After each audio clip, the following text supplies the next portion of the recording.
Imagine the biggest tobacco company in the world telling you to stop smoking. Sounds crazy, right? Well, that's exactly what Philip Morris International, the titan of the tobacco industry, did in 2019. They launched a campaign with a bold, almost paradoxical message: unsmoke the world. But here's the catch. It wasn't just about quitting cigarettes. It was about something much more cunning. Enter IQOS, a product that heats tobacco instead of burning it.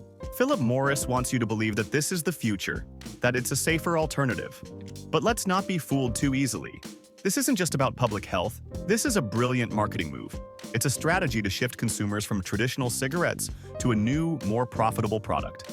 The company isn't just riding the wave of change, they're creating it. Think about it. How does a company built on the very foundation of cigarettes suddenly become the champion of anti-smoking?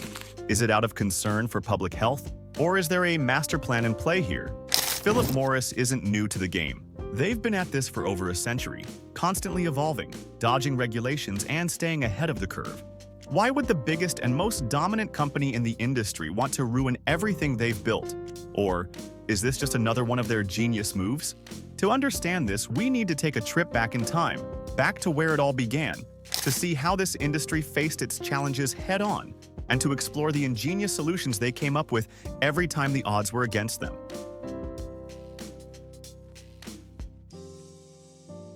The tobacco industry didn't just appear overnight. It was carefully cultivated, like the tobacco plants themselves. This is an industry that took root over a century ago, blossoming into one of the most powerful forces in the global economy. From the very beginning, the tobacco industry faced a challenge. How do you make something as simple as rolling leaves and paper into a must-have product? The answer was nothing short of marketing genius. Tobacco companies poured millions into advertising, making smoking synonymous with sophistication, rebellion, and allure. They embedded cigarettes into the very fabric of society, from Hollywood's golden age to the roaring engines of Formula One. They didn't just sell a product, they sold an image, a lifestyle. Cigarettes became more than just a habit. They were a statement. Whether you were James Dean with a smoldering cigarette or a sleek race car sporting the Marlboro logo, smoking was cool, and everyone wanted a piece of it. But then, the industry hit its first major roadblock. As the health risks of smoking became undeniable, public opinion began to shift. Governments around the world started cracking down, introducing regulations and launching anti-smoking campaigns. For the first time, the tobacco giants faced a serious threat to their empire. Did they back down? Not a chance. These companies didn't just survive, they thrived. They adapted. When traditional advertising was banned, they found new ways to reach consumers. Sponsorship deals, product placements, and even subtle branding strategies kept their products in the spotlight. The tobacco industry was like a chameleon, constantly changing its colors to blend in with the times. And now, we're witnessing their latest evolution, IQOS. But here's the twist. IQOS isn't just a new product. It's a new strategy. It's how Philip Morris plans to stay ahead in a world that's increasingly hostile to smoking. But why would they want to move away from their bread and butter, traditional cigarettes? The answer lies in the numbers, in the shifting landscape of public health, and in the ever-growing pressures of regulation and taxation.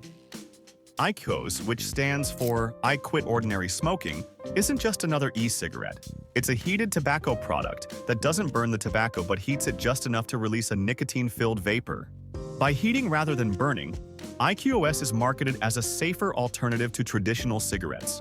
Less tar, fewer harmful chemicals. This is how Philip Morris wants to position IQOS as the next big thing. But let's be clear, this isn't just about health, it's about survival. The tobacco industry has been under siege for decades, and IQOS is their counterattack. So why IQOS, and why now? The answer lies in the changing landscape of smoking. Governments worldwide have been tightening the noose around traditional cigarettes, higher taxes, stricter regulations, public smoking bans, you name it. But IQOS, it sidesteps many of these issues. Because it doesn't burn tobacco, it's often subject to fewer restrictions and taxes. It's a loophole, and Philip Morris knows it. In the United States alone, cigarette sales have been plummeting for years. Smoking rates are at an all-time low, but the taxes on tobacco keep climbing, squeezing the profit margins of companies like Philip Morris. In the UK, it's a similar story. Smoking is in decline, but the taxman is relentless. This is where IQOS comes in as a savior for the industry. It's less taxed, less regulated, and more profitable. But if IQOS is the future, what happens to traditional cigarettes? Why would Philip Morris, the biggest player in the game, want to disrupt its own market? Is this a calculated risk, or is there something bigger at play here? The answer is as old as business itself: money and power. Let's talk numbers. In countries like the United States and the UK, traditional cigarettes are taxed to the hilt. The government takes a significant slice of every pack sold, and it's only getting worse. For Philip Morris, this means shrinking profits on their flagship products. But IQOS? It's a game changer. Because it doesn't burn tobacco, it often falls into a different lower tax category. That means more profit per unit sold. In an industry where margins are everything, this is a financial revolution. But there's more to the story. Governments are starting to realize that as smoking rates decline, so does their tax revenue. They're caught in a bind. They want to reduce smoking for public health reasons, but they also rely on that sweet, sweet tobacco tax. And here's where Philip Morris plays their masterstroke. By pushing IQOS, they offer a new product that keeps the cash flowing for everyone involved. It's a win-win, at least for the company and the government. But what about the consumers? Is IQOS really the answer, or just another way to keep people hooked? This is the genius of Philip Morris. They've managed to rebrand themselves not just as a tobacco company, but as a forward-thinking, health-conscious innovator. It's a carefully crafted image that appeals to regulators, consumers, and investors alike. And in a world where traditional smoking is increasingly vilified, IQOS provides a pathway for Philip Morris to remain at the top of the food chain. The biggest tobacco company wants you to stop smoking, or at least to stop smoking the old-fashioned way. But make no mistake, this isn't an act of charity. It's a calculated, brilliant business move.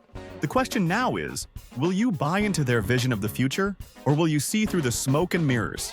Like and subscribe to support us for more content like this. Thanks for watching.